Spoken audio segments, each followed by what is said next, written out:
ಸದ್ಗುರು ಶ್ರೀ ಶುದ್ಧ ಬ್ರಹ್ಮಣೇ ನಮಃ.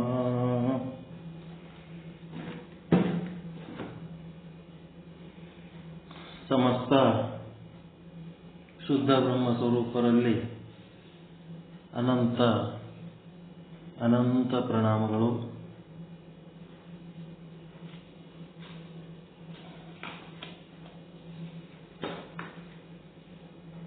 ಶ್ರೀ ಜಗದ್ಗುರು ಪಂಚಾಚಾರ್ಯ ಪ್ರಸೀದಂತು.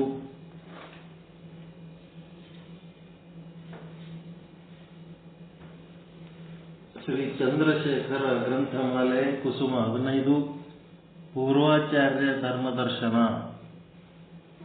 ಇಷ್ಟು ಮಂದಿ ಬೈಪಾಟ್ ಮಾಡ್ರಿ, ಇದು ಶಬ್ದ ಒಂದು ಬುಕ್ಕೆ ಮುಗೀತು, ಸರಿಯಾಗಿ ಹೇಳಕ್ ಬರಲ್ಲ ನಿಮಗೆ, ಏನೇನಾರ ಹೇಳ್ತಾರೆ. ಪೂರ್ವಾಚಾರ್ಯರು ಅಂತಂದ್ರೆ ಮೊದಲಿನ ಆದಿ ಆಚಾರ್ಯರು. ಪೂರ್ವಾಚಾರ್ಯರ ಧರ್ಮದರ್ಶನ ಭಾಗ 1. ಸ್ವಯಂ ಜ್ಯೋತಿ ವಿಶ್ವಗುರು ಶ್ರೀ ರೇಣುಕಾಚಾರ್ಯರು ಇವರನ್ನು ಕುರಿತು ಸಂಶೋಧನಾತ್ಮಕ ಗ್ರಂಥ. ಗ್ರಂಥಕರ್ತರು ಸಾಹಿತ್ಯ ವಿಶಾರದ, ಧರ್ಮ ಸಾಹಿತ್ಯ ಭೂಷಣ, ಧರ್ಮ ಸಾಹಿತ್ಯ ಸುಧಾಕರ, ವೇದಮೂರ್ತಿ ಎಂ ಚಂದ್ರಶೇಖರ್ ಆರಾಧ್ಯ, ಬೆಂಗಳೂರು ಇವರು. ಈ ಗ್ರಂಥದಲ್ಲಿ ಜಗದ್ಗುರು ರೇಣುಕಾಚಾರ್ಯರು ತ್ರಿಲಿಂಗ ದೇಶದ ಕೊನಲುಪಾಕ ಎಂಬ ಗ್ರಾಮದ ಸುಕ್ಷೇತ್ರದ ಸೋಮನಾಥ ಲಿಂಗದಿಂದ ಅವತರಿಸಿ ಆ ಕ್ಷೇತ್ರದ ಸುತ್ತಮುತ್ತಲಿನ ಜನರಿಗೆ ಶಿವತತ್ವವನ್ನು ಹೇಳಿ ಮುಂದೆ ಮಲಯಾಚಲಕ್ಕೆ ಅಗಸ್ತ್ಯ ಮಹರ್ಷಿಯಲ್ಲಿ ಬರ್ತಾರವರು. ಅಗಸ್ತ್ಯ ಮಹರ್ಷಿ ಎಲ್ಲ ಸಪ್ತ ಸಾಗರಗಳನ್ನ ಕುಡಿದು ಬಿಟ್ಟ ಅಂತಂದ್ರ ಅದರ ಅರ್ಥ ವೇದ, ಆಗಮ, ಉಪನಿಷತ್, ಶಾಸ್ತ್ರ, ಪುರಾಣ, ಇತಿಹಾಸ, ಶ್ರುತಿ, ಸ್ಮೃತಿ ಏನೇನದವ ಜ್ಞಾನದ ಸಾಗರವನ್ನು ಕುಡಿದ್ಬಿಟ್ಟೆ. ಮತ್ತ ತಿಳಿಲಾರದವ್ರಿಗೆ ಮತ್ತೆ ಸಪ್ತ ಸಾಗರ ಕುಡ್ದಾನ. ಸಪ್ತ ಸಾಗರ ಎಂದರೆ ಕುಡಿಲಕ್ಕೆ ಸಾಧ್ಯ ಅದ? ಉಪ್ಪು ನೀರು ಅಷ್ಟೊಂದು ಸಮುದ್ರ ನೀರು ಯಾರು ಕುಡಿಲಕ್ಕೆ ಸಾಧ್ಯ ಅದ? ಅದಕ್ಕ ಆ ರೀತಿ ಹೇಳಿ, ಆದ್ರೆ ಅವ್ರಿಗೆ ಏನಾಗಿರ್ತದಂದ್ರ ಒಬ್ಬೊಬ್ರು ಒಂದೊಂದು ರೀತಿ ಹೇಳ್ತಾರ. ಯಾವುದು ಸತ್ಯ ಯಾವುದು ಮಿಥ್ಯ ಅಂತೇಳಿ ಗೊತ್ತಾಗ್ತಾ ಇಲ್ಲ. ಯಾವುದನ್ನ ಪಾಲಿಸಬೇಕು, ಯಾವುದಕ್ಕೆ ನಾವು ಮಹತ್ವ ಕೊಡಬೇಕು, ಯಾವ ಒಂದು ಭಾಗದಿಂದ ನಮ್ಮ ಸಾಧನೆ ಆರಂಭಿಸಬೇಕು, ಎಲ್ಲಿಂದ ನಾವು ಆರಂಭಿಸಬೇಕು, ಏನನ್ನು ಕುರಿತು ನಾವು ಈ ಸಾಧನೆ ಮಾಡಬೇಕು, ಎಲ್ಲ ಸಾಕಷ್ಟು ಪ್ರಶ್ನೆಗಳು ಉಂಟಾಗಿಬಿಡ್ತಾವೆ. ಭಕ್ತಿ ಎಂಬುದು ಮಾಡಬಾರದು, ಮಾಡಿದರೆ ಬಡಿಗನ ಕರಗಸ ಒಂದು ಕಡೆ ಕೊಯ್ದರೆ ಇದು ಎರಡು ಕಡೆ ಕೊಯ್ತದ. ಹೋಗುತ್ತಾ ಕೊಯ್ಬೋದು, ಬರುತ್ತಾ ಕೊಯ್ಬೋದಂತ. ಈ ಒಂದು ತತ್ವಜ್ಞಾನದ ಬಗ್ಗೆ ಏನು ನಾಲೆಜ್ ಇರ್ಲಾರ್ದಂಗೆ ಸುಮ್ಮನೆ ಇದ್ರೆ ಆರಾಮಿರ್ತದ. ಇದನ್ನು ಸರಿಯಾಗಿ ತಿಳ್ಕೋಬೇಕು ಅಂತ ಹೋಗಿ ನೀವೇನಾರ ಇದ್ರಾಗ ಮುಳುಗಿದ್ರಿ, ಭಯಂಕರ ನಿಮಗೆ ಏನ್ ಮಾಡ್ಬಿಡ್ತದ, ಕುತ್ರ ನಿಂತರ ಸಮಾಧಾನ ಇರ್ಲಾರ್ದಂಗೆ ಮಾಡ್ಬಿಡ್ತದ. ಮಾಡಿ ಬರೇ ತತ್ವಜ್ಞಾನದ ಚಿಂತನದೊಳಗೆ ಮುಳುಗಿಸ್ಬಿಡ್ತದ. ಈ ಲೌಕಿಕ ಕೆಲಸಗಳು ಏನಾಗಿಬಿಡ್ತಾವ, ಆಟೋಮೆಟಿಕ್ ಅವ್ರ ಮೇಲಿಂದ ಇಂಟ್ರೆಸ್ಟ್ ಕಡಿಮೆ ಆಗಿ ಕಾಟಾಚಾರಕ್ಕೆ ಮಾಡ್ತಿರ್ತೀವಿ. ನಿಜವಾಗಿ ನಮ್ಮ ಇಂಟ್ರೆಸ್ಟ್ ಎಲ್ಲ ಈ ಆಧ್ಯಾತ್ಮ ಸಾಧನೆ ಒಳಗೆ ಇರ್ತದೆ. ಅಂತ ಒಂದು ಪ್ರಸಂಗ ಬರ್ತದೆ, ಅಂತ ಒಂದು ಸ್ಥಿತಿ ಬರ್ತದೆ. ಯಾವುದೇ ಒಂದು ಸಾಧನೆಯ ಫಲ ಅದು ಎದರ ಫಲ ಇರ್ತದಂದ್ರೆ ನಿಮ್ಮ ಶ್ರದ್ಧೆಯ ಫಲ ಇರ್ತದೆ. ಇದೊಂದು ಗಟ್ಟಿಯಾಗಿ ತಿಳ್ಕೋರಿ ನೀವು. ಯಾ ಗುರುವಿನ ಫಲ ಅಲ್ಲ, ದೈವದ ಫಲ ಅಲ್ಲ, ಎದರದು ಫಲ ಅಲ್ಲ, ನಿಮ್ಮ ಶ್ರದ್ಧೆಯ ಫಲ. ನಿಮ್ಮ ಶ್ರದ್ಧೆ ಹೆಂಗಿರ್ತದ ಹಂಗ ನಿಮಗೆ ಫಲ. ನಮ್ಮ ಶ್ರದ್ಧೆ ಹೆಂಗಿರ್ತದ ಹಂಗ ನಮಗೆ ಫಲ. ಶ್ರದ್ಧೆ ಇಲ್ಲ ನಿಷ್ಫಲ ಅಷ್ಟೇ.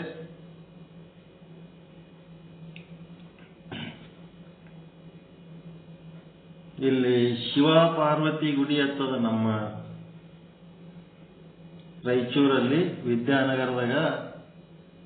ಅಲ್ಲಿ ಒಬ್ರು ಸಿದ್ಧಾರೂಢ ಮಠದವರು ಪ್ರವಚನ ಹೇಳಕ್ ಬಂದಾರ. ಹುಕ್ಕೇರಿ ಕಡೆಯವರು. ಅದು ಹೇಳಿದ್ರು, ಶ್ರದ್ಧಾಲಿಂತ ಹೆಂಗ ಒಬ್ಬ ಹಿಂಗೆ ಮನೆಯೊಳಗ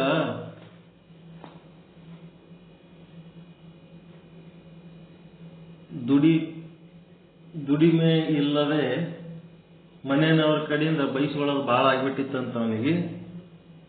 ಏನಾರೇ ದುಡ್ಕೊಂಡು ಬಾ, ಬರೀ ಮನೆಗೆ ಕುಂದಿರ್ತಿ ಅಂತೇಳಿ ಅನಿಸ್ಕೊಂಡು ಸಾಕಾಗಿ ಏನ್ ಮಾಡ್ಬಿಟ್ನಂತ, ಒಂದು ಕಾವಿದು ಲುಂಗಿ, ಕಾವಿದು ಒಂದು ಅಂಗಿ ಹೊಲಿಸ್ಕೊಂಡು ತೊಟ್ಕೊಂಡು ಏನ್ ಮಾಡ್ಬಿಟ್ಟ, ಬಾಗ್ಲನೂರ ಹಳ್ಳಿಯಾಗ ಹೋಗಿ ಇವ್ರಿಗೆ ಭೇಟಿ ಆಗ್ಲಿಕ್ಕೆ ಹಚ್ಚಿಬಿಟ್ಟ. ನಮಸ್ಕಾರ ಅನ್ಕೊ. ಆ ಊರಾಗ ಒಬ್ಬ ಗೌಡ, ಸಂಭಾಯಿತ ಗೌಡ ಇರ್ತಾನ. ಅವ ಗೌಡ ಏನ್ ಮಾಡ್ತಾನಂತ, ನಮ್ಮ ಮನೆಗೆ ಗುರುಗಳು ತಾವೇ ಬಂದಾರಂದ್ರೆ ನನ್ನ ಭಾಗ್ಯ ಅದ ಅಂತೇಳಿ ಕುಂದಿರ್ಸಿ ಪಾದ ಪೂಜಾ ಮಾಡಿ,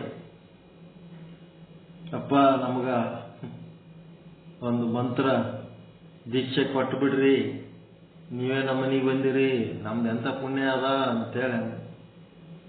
ಅವನಿಗಾಗ್ಯದ, ಹಸಿವಾಗ್ಯದ, ಏನ್ರ ಊಟಕ್ಕೆ ಕೊಟ್ಟರೆ ಸಾಕಾಗ್ಯದ, ಅವನಿಗಾಗ್ಯದ. ಅವ್ರ ಎದುರು ದೀಕ್ಷೆ ಕೇಳಕತ್ತ. ದೀಕ್ಷೆ ಕೊಡ್ಲಕ್ ಬರಂಗಿಲ್ಲಪ್ಪ, ನಿಮ್ ಯೋಗ್ಯತೆ ನೋಡಿ ಕೊಡ್ಬೇಕಾಗ್ತದ, ಒಂದು 4 ದಿನ ಬಿಟ್ಟು ಕೊಡ್ತೀನಿ ಅನ್ನಂತ.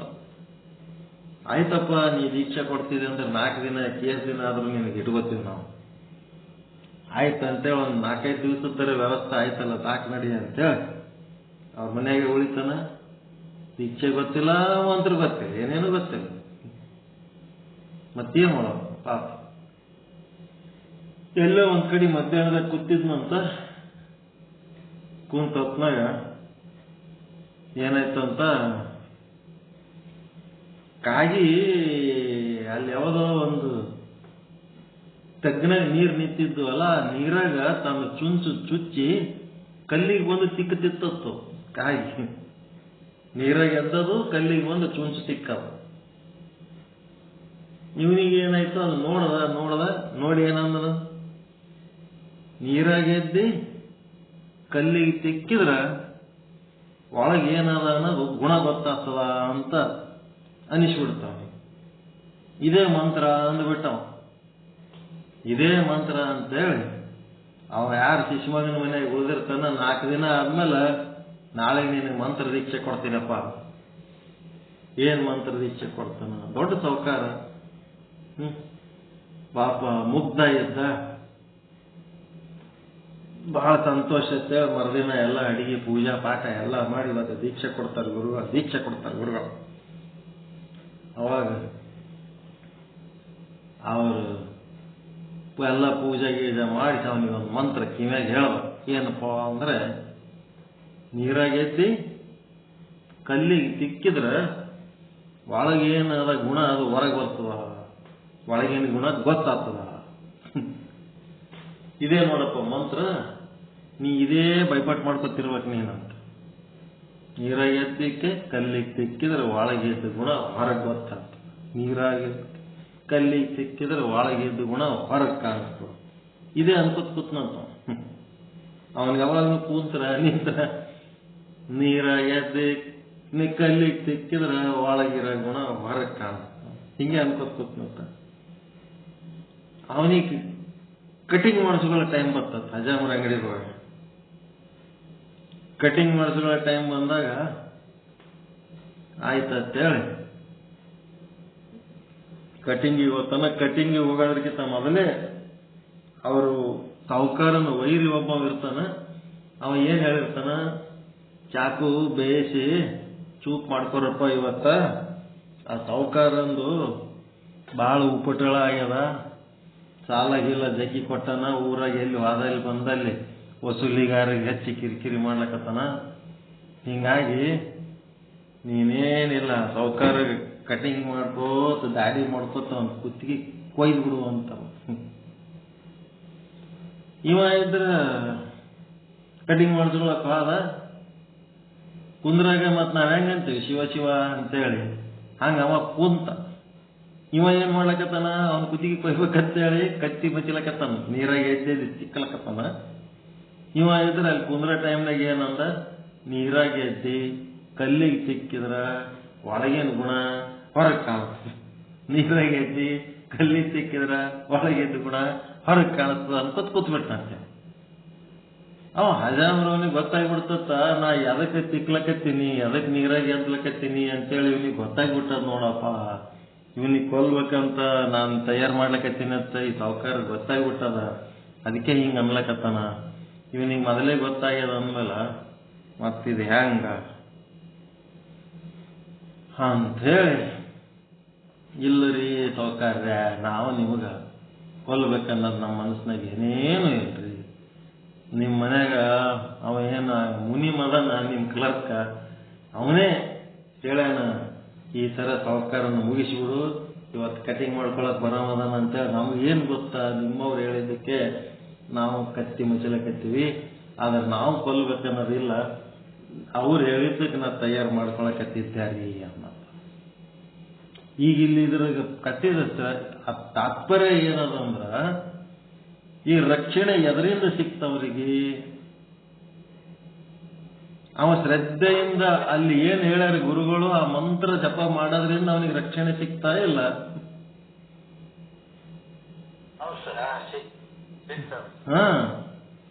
ಅವನ ಶ್ರದ್ಧೆ ಅಷ್ಟೇ. ಸರಿನೋ ತಪ್ಪೋ, ಉಲ್ಟನೋ ಸೀದನೋ, ಒಟ್ಟು ಶ್ರದ್ಧೆ. ನಮ್ಮ ಶ್ರದ್ಧೆನೇ ನಮಗ್ ಕಾಪಾಡ್ತಿರ್ತದ. ಅದೇ ಹೇಳಕತ್ತಾರ, ನಮ್ಮ ಶ್ರದ್ಧೆನೇ ನಮ್ಗೆ ಕಾಪಾಡ್ತಾರೆ. ಅವನ ಶ್ರದ್ಧೆನೇ ಅವನಿಗೆ ರಕ್ಷಣೆ ಕವಚ. ಶ್ರದ್ಧಾವಾನ್ ಲಭತೆ ಜ್ಞಾನ, ಧರ್ಮೋ ರಕ್ಷತಿ ರಕ್ಷಿತ.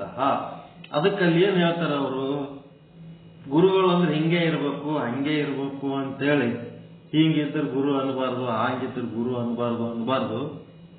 ಯಾರು ಬೇಕಾದವರು ಯಾವಾಗ ಬೇಕಾದಾಗ ಯಾರು ಬೇಕಾದವರಿಗೆ ಗುರುಗಳಾಗಿ ಉದ್ಧಾರ ಮಾಡುವಂತ ಒಂದು ಸಮಯ ಆ ಈಶ್ವರನೇ ತಂದು ಕೊಡ್ತಾನೆ. ನೀ ಗುರು ನೀ ಶಿಷ್ಯ ಸಾಧನೆ ಮಾಡ್ಕೋತೀರ್ರಿ ಅಂತೇಳಿ ಆ ಗುರುವಿನ ಮೇಲೆ ಶ್ರದ್ಧೆ ಇಟ್ಕೊಂಡು ಸಾಧನೆ ಮಾಡ್ಕೋತಿರ್ಬೇಕಂತ ಹೇಳ್ತಾರೆ. ಅದಕ್ಕೆ ನಮ್ಮ ಒಳಗಿನ ಶ್ರದ್ಧೆನೇ ನಮಗೆ ಕಾಪಾಡ್ತಾರೆ.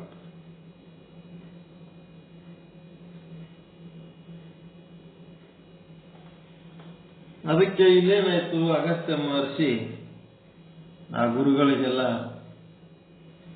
ಉಪಚಾರ ಮಾಡ್ತಾರ. ಮಾಡಿ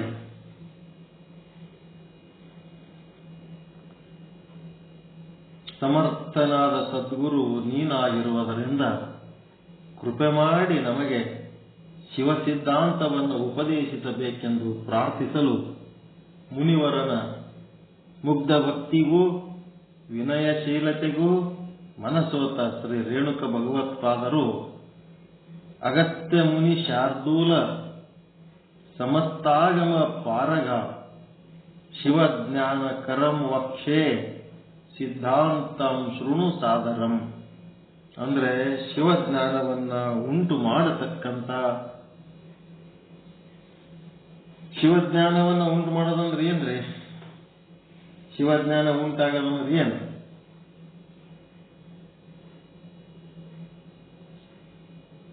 ಅಸತ್ವ ಪಾದಕ ಆವರಣ ಅಭಾನ ಪಾದಕ ಆವರಣ ನಿವೃತ್ತಿ ಮಾಡೋದು. ಶಿವ ಅಂತ ಒಬ್ಬ ಅದನ ಅಂತೇಳಿ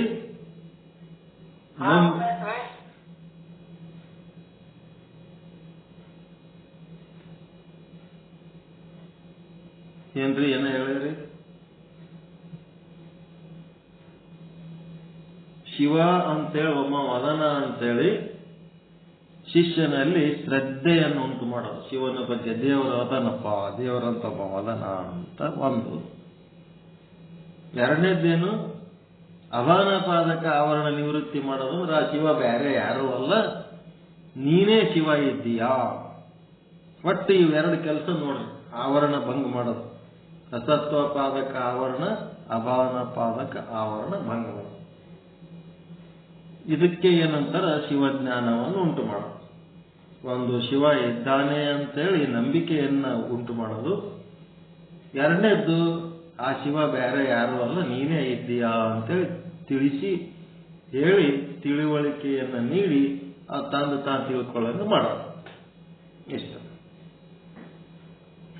ಅದಕ್ಕೆ ಈ ಶಿವಜ್ಞಾನವನ್ನು ಉಂಟು ಮಾಡತಕ್ಕ ಶಿವ ಸಿದ್ಧಾಂತವನ್ನು ಉಪದೇಶ ಮಾಡುವೆನು, ಆದರ ಪೂರ್ವಕವಾಗಿ ಶ್ರವಣ ಮಾಡು. ಶ್ರವಣ ಹೆಂಗ್ ಮಾಡ್ಬೇಕಂದ್ರೆ ಆದರ ಪೂರ್ವಕವಾಗಿ ಮಾಡಬೇಕು, ನಿರಂತರವಾಗಿ ಮಾಡಬೇಕು, ನಿಶ್ಚಿದ್ರವಾಗಿ ಮಾಡಬೇಕು. ಹೇಳೋದಲ್ರಿ ವಿಚಾರ ಚಂದ್ರೋದಯದಾಗ ಶ್ರಾವಣ ಮಾಸದಾಗ ಒಂದು ತಿಂಗಳು ಕೇಳಿ 11 ತಿಂಗಳು ಎಕಡೆ ಕಡೆ ಇರ್ತಾರಲ್ಲ, ಅದು ನಿರಂತರ ಶ್ರವಣ ಅಲ್ಲ. ಅದೆಂಥದ್ದು? ಛಿದ್ರ ಶ್ರವಣ. ಪ್ರತಿ ವರ್ಷ ಒಂದು ಸಾರಿ ಕೇಳೋದು, 11 ತಿಂಗಳ ಗ್ಯಾಪ್ ಮಾಡೋದು, ಮತ್ತೊಂದು ತಿಂಗಳು ಕೇಳೋದು, ಮತ್ತೆ 11 ತಿಂಗಳ ಗ್ಯಾಪ್. ಅದಕ್ಕೆ ನಿರಂತರ ಶ್ರವಣ ಅನ್ನಲ್ಲ. ಮತ್ತೆ ಆದರ ಪೂರ್ವಕವಾಗಿ ಕೇಳಬೇಕು, ಶ್ರವಣ ಮಾಡೋದು. ಶೈವತಂತ್ರ ಮಿತಿ ಪ್ರೋಕ್ತಂ ಸಿದ್ಧಾಂತಾಖ್ಯಂ ಶಿವೋದಿತಂ ಸರ್ವ ವೇದಾರ್ಥ ರೂಪತ್ವಾತ್ ಪ್ರಮಾಣಂ ವೇದವತ್ತದ. ಅಂದ್ರೆ ಶಿವ ಪ್ರಣೀತವಾದ, ಅಂದ್ರೆ ಶಿವನ ಮುಖದಿಂದಲೇ ಹೇಳಿದ್ದು ಶೈವಶಾಸ್ತ್ರವು ಸಿದ್ಧಾಂತ ಶಾಸ್ತ್ರವೆಂದು ಹೇಳಿಸಿಕೊಳ್ಳುವುದು. ಅದರ ಮೇಲೆ ಮತ್ತೆ ನಾವು ಚರ್ಚೆ ಮಾಡೋದಿಲ್ಲ. ಅಲ್ಲಿ ಏನ್ ಬರ್ದಾರ ಸುಮ್ಮನೆ ಬಾಯಿ ಮುಚ್ಕೊಂಡು ಕೇಳಬೇಕಷ್ಟೇ, ಅದನ್ನು ಫಾಲೋ ಮಾಡ್ಬೇಕು. ಅದಕ್ಕೇನು ಚರ್ಚೆ ಮಾಡ್ಲಿಕ್ಕೆ ಅವಕಾಶ ಇಲ್ಲ. ಸಿದ್ಧಾಂತ ಶಾಸ್ತ್ರ, ಈ ಸಿದ್ಧಾಂತ ಶಾಸ್ತ್ರವು ಸಿದ್ಧ ಆಗ್ಯದ ಅಂತನೂ ಆಗ್ಯದ. ಅದ್ರ ಮೇಲಿಂದ ಚರ್ಚೆ ಮಾಡಕ್ಕೆ ಚಾನ್ಸ್ ಇಲ್ಲ. ಈ ಸಿದ್ಧಾಂತ ಶಾಸ್ತ್ರವು ಸಮಸ್ತ ವೇದ ಅರ್ಥಮಯವಾಗಿರುವುದರಿಂದ ಯಾವಾಗಲೂ ವೇದಗಳಂತೆಯೇ ಪ್ರಮಾಣಭೂತವಾಗಿರುತ್ತವೆ. ವೇದಗಳು ಎಷ್ಟು ಪ್ರಮಾಣಭೂತ ಅದವೋ ಅದೇ ರೀತಿ ಈ ಆಗಮಗಳು, ವೀರಶೈವ ತತ್ವಗಳು ಇವು ಪ್ರಮಾಣಭೂತವೇ ಅದಾವೆ. ಸತ್ಯವಾಕ್ಯಗಳದಾವ, ಸತ್ಯದರ್ಶಿಗಳದಾವ, ಸತ್ಯಾನುಭವಿಗಳದಾವ. ಏನೆಲ್ಲ ಅವುಗಳಿಂದ ನಾವು ಸಾಧನೆ ಮಾಡ್ಲಿಕ್ಕೆ ಸಾಧ್ಯ ಅದ ಅನ್ನೋಂಥದ್ದು ಈ ಶಿವಶಾಸ್ತ್ರದ ಬಗ್ಗೆ ಹೇಳ್ತಾರೆ. ಅದಕ್ಕೀಗ ಫಸ್ಟ್ ಒಂದು ಶ್ಲೋಕ ಹೇಳ್ತಾರೆ. ಏನು? ವಿ ಶಬ್ದೇನೋಚ್ಯತೆ ವಿದ್ಯಾ. ವಿ ಅನ್ನೋ ಶಬ್ದ ಏನದಲ್ಲ, ಅದರ ಅರ್ಥ ಏನಂದ್ರೆ ವಿದ್ಯೆ. ವಿದ್ಯೆ ಅಂದ್ರೆ ಅದಕ್ಕಂತೀರಿ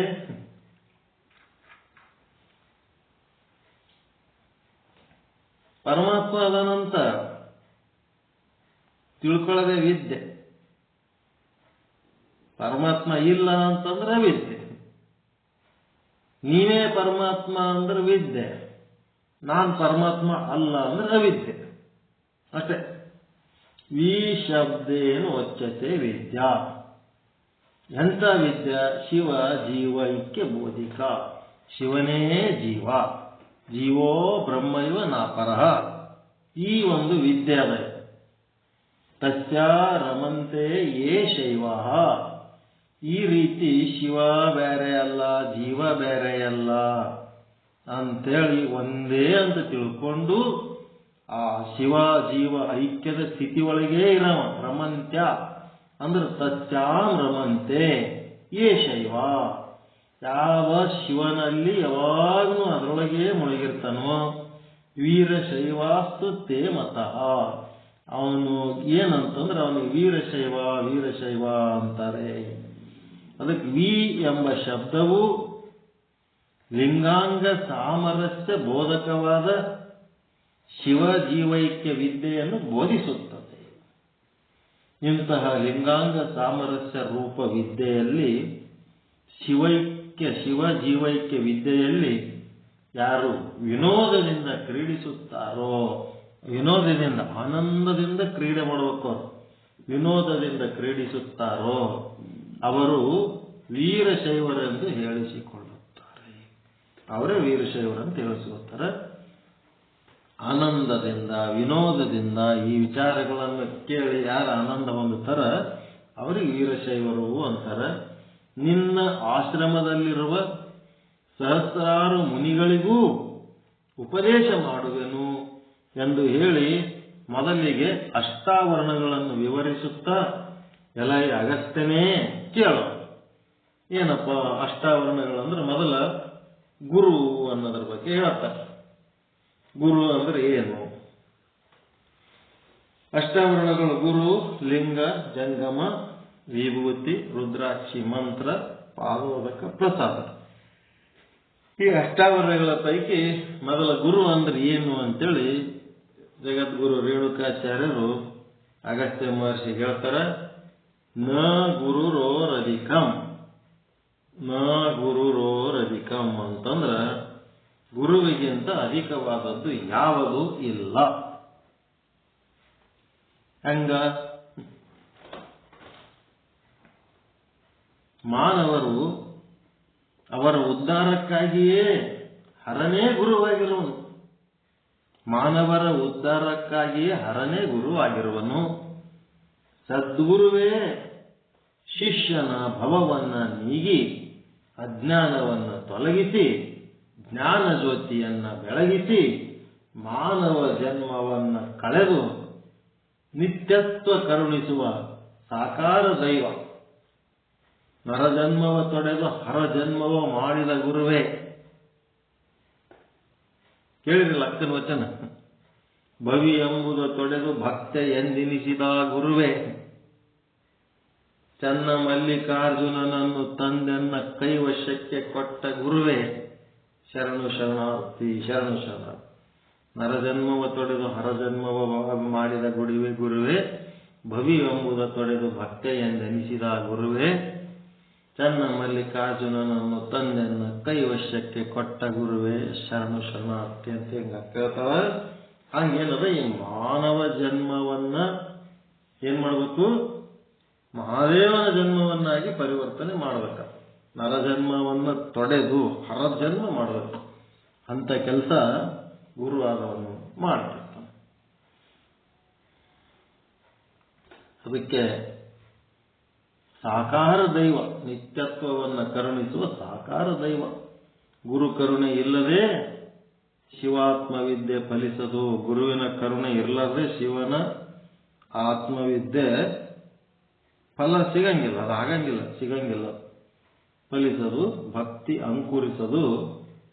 ಸಾಧನೆಗೆ ಗುರು ಕರುಣೆಯೇ ಮೋಕ್ಷ ಸಾಧನೆಗೆ ಅಂದಣ ಅಂತ ಹೇಳಿದರು. ಬಹಳ ಮುಖ್ಯ ಮೋಕ್ಷ ಸಾಧನೆಗೆ ಗುರು ಕರುಣೆ. ಒಟ್ಟು ಈ ಗುರು ಕರುಣೆ ಅನ್ನೋದು ಬಹಳ ಮುಖ್ಯ. ಗುರು ಕರುಣೆ ಇದ್ದವರಿಗೆ ಮಾತ್ರ ಇದು ಮೋಕ್ಷ ಸಾಧನೆ ಆಗ್ತದೆ. ಗುರುವಿನ ಕರುಣೆ ಸಂಪಾದನೆ ಮಾಡದೇ ಒಂದು ಈ ಜೀವನದಲ್ಲಿ ಅತಿ ದೊಡ್ಡ ಮುಖ್ಯವಾದ ಕರ್ತವ್ಯ. ಅವರಿಗೆ ಮಾತ್ರ ಇದು ಮೋಕ್ಷ ಸಾಧನೆ ಸಾಧ್ಯ ಆಗ್ತದೆ. ಗುರು ಆದವನು 3 ರೀತಿ ಮಾಡ್ತಾವ. ಮುಂದೆ ಕೂತವರಿಗೆ 3 ರೀತಿ ಅವರವರ ಯೋಗ್ಯತೆಗೆ ತಕ್ಕಂತೆ. 1ನೇ ರೀತಿ ಏನ್ ಮಾಡ್ತಾನ? ಪರುಷ ಮುಟ್ಟಿದ ಕಬ್ಬುಣದಂತೆ. ಪರುಷ ಕಬ್ಬುಣ ಮುಟ್ಟಿದ್ರೆ ಏನಾಗ್ತದೆ? ಕಬ್ಬುಣಕ್ಕೆ ಪರುಷ ಮಣಿ ಮುಟ್ಟಿದ್ರೆ ಏನಾಗ್ತದ್ರಿ? ಬಂಗಾರ ಆಗ್ಬಿಡ್ತದೆ. ಹಂಗ ಪೂಜೆ ಮಾಡ್ಕೊಳಗ ಸುತ್ತಮುತ್ತ ಒಂದು ಇಲಿ ಓಡಾಡ್ತಿತ್ತ. ಹಿಂಗ್ಯಾಕೆ ಓಡಾಡ್ತೀವೋ? ಕೈಯಾಗಿಂದ ಲಿಂಗನೇ ಬೀಳಕತ್ತದ, ನೀನು ಯಾಕೆ ಓಡಾಡ್ತಿ? ಪೂಜೆ ಮಾಡಾಗ ಯಾಕೆ ಡಿಸ್ಟರ್ಬ್ ಮಾಡ್ತಿ ಅಂತಂದ್ರ ಏನಿಲ್ಲ, ಅಲ್ಲಿ ನೋಡಿ ಬಾಗಲ್ದಾಗ ಹೆಂಗೆ ಕೂಗ್ತದ ಬೆಕ್ಕ. ಹಂಗ ಆಯ್ತು ನಡಿ, ನೀನು ಬೆಕ್ಕ ಮಾಡಿಬಿಡ್ತೀನಿ ಅಂತೇಳಿ ಒಂದಿಷ್ಟು ತೀರ್ಥ ಸಿಂಪಡಿಸಿ ಬಿಡ್ತಾನ. ಅದು ಇಲಿ ಹೋಗಿ ಒಂದು ಚಂದೊಂದು ಬೆಕ್ಕ ಆಗ್ಬಿಡ್ತ. ಈ ಬೆಕ್ಕಿಗೆ ನೋಡಿ ಆ ಬೆಕ್ಕ ಹೋಗ್ಬಿಡ್ತದ. ನಡಿಯಪ್ಪ, ನಂದೇನು ಕೆಲಸ ಇಲ್ಲ. ನೆಕ್ಸ್ಟ್ ಇದು ಬೆಕ್ಕ ಎಲ್ಲೋ ಹೊರಗೆ ಅಡ್ಡಾಡ್ಲಕ್ಕೆ ಹೋದ್ರೆ ನಾಯಿಗಳು ಬೆನ್ನ ಹತ್ಲಕ್ಕೆ ಹತ್ಬಿಡ್ತಾವ. ಮತ್ತೆ ಗುರುಗಳು ಪೂಜೆ ಮಾಡಲಿ ಬಂದು ಡಿಸ್ಟರ್ಬ್ ಮಾಡ್ಲಿಕ್ಕೆ ಹತ್ತಿ ಬಿಡ್ತದೆ ಬೆಕ್ಕ. ಯಾಕ ಮತ್ತೆ ಬಂದಲ್ಲ, ಯಾಕ ನಾಯಿ ಬೆನ್ನು ಹತ್ಲಕತ್ತವ, ನನಗೆ ಭಾಳ ತ್ರಾಸ ಆಗ್ಬಿಟ್ಟ. ಆಯ್ತು, ನೀನು ಒಂದು ಚಲೋ ನಾಯಿ ಆಗ್ಬಿಡು, ನಿನ್ನಂಥ ನಾಯಿ ಊರಾಗಿರಬಾರ್ದು, ಅಷ್ಟು ಸ್ಟ್ರಾಂಗ್ ನಾಯಿ ಮಾಡ್ತೀನಿ ನಾಯಿ. ಅವೆಲ್ಲ ನಾಯಿಗಳು ಇವನ್ ತಂಟೆಗೆ ಬರೋದು ಬಿಟ್ಟು ಅದೇನು ನಾನು ಭಾರಿ ದೊಡ್ಡ ರಾಜ ಆಗಿನ ತಿಳ್ಕೊಂಡು ಏನು ಮಾಡ್ತು, ಅಡವ್ಯಾಗೆಲ್ಲ ಓಡಾಡ್ಲಕತ್ತ. ಅಡವ್ಯಾಗ ಹೋದ್ರೆ ಹುಲಿ ಸಿಂಹಗಳು ಬೆನ್ನತ್ತಿಬಿಟ್ಟು ಆ ನಾಯಿ. ಮತ್ತು ಓಡಿ ಬಂದು ಗುರುಗಳ ಹತ್ರ ಬಂದು, ಗುರುಗಳೇ ಏನಾಯ್ತು? ಏನಿಲ್ಲ, ಮತ್ತ ಹುಲಿ ಸಿಂಹ ತಯಾರಾಗಿಬಿಟ್ಟವ, ನನ್ನ ಕಾಡ್ಲಕತ್ತ. ಆಯ್ತು ಬಿಡು, ನಿಮಗೊಂದು ಸಿಂಹ ಮಾಡಿಬಿಡ್ತೀನಿ ಅಂತೇಳಿ ಮತ್ತೆ ತೀರ್ಥ ಹಾಕಿ ಸಿಂಹ ಮಾಡ್ಬಿಡ್ತೀನಿ. ಸಿಂಹ ಮಾಡಿದ್ಮೇಲೆ ಇನ್ನು ಅದಕ್ಕೆ ಹಿಡಿಯೋರು ಯಾರು ಇಲ್ಲ ಊರಾಗೂ, ಎಲ್ಲರೂ ಅದಕ್ಕೆ ಅಂತಾರ, ಅಡವ್ಯಾಗೂ ಅದಕ್ಕೆ ಅಂತಾರ. ಅದ್ಭುತ ಆಯ್ತು ಬಿಡಪ್ಪ, ನನ್ನ ಜೀವನ ಅದ್ಭುತ ಆಯ್ತು.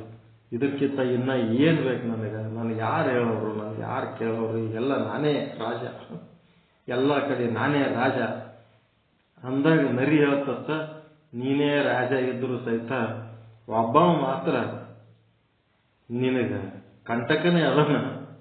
ಅವ ಮತ್ತೆ ನಿನಗೆ ಎದುರಾದ್ನಂದ್ರೆ ನಿನಗೆ ಏನ್ ಬೇಕಾದ್ರೂ ಮಾಡೋ ಚಾನ್ಸ್ ಅದ, ಮೊದಲು ಅವನ್ಲಿಂತ ಫ್ರೀ ಆಗಿಬಿಡು ನೀನಂತ. ಆಯ್ತು ಅಂತೇಳಿ ಮತ್ತೆ ಗುರುವಿನ ಬಳಿ ಆಯ್ತು. ಗುರುವಿನ ಬಳಿ ಹೋಗಿ, ಗುರುಗಳೇ,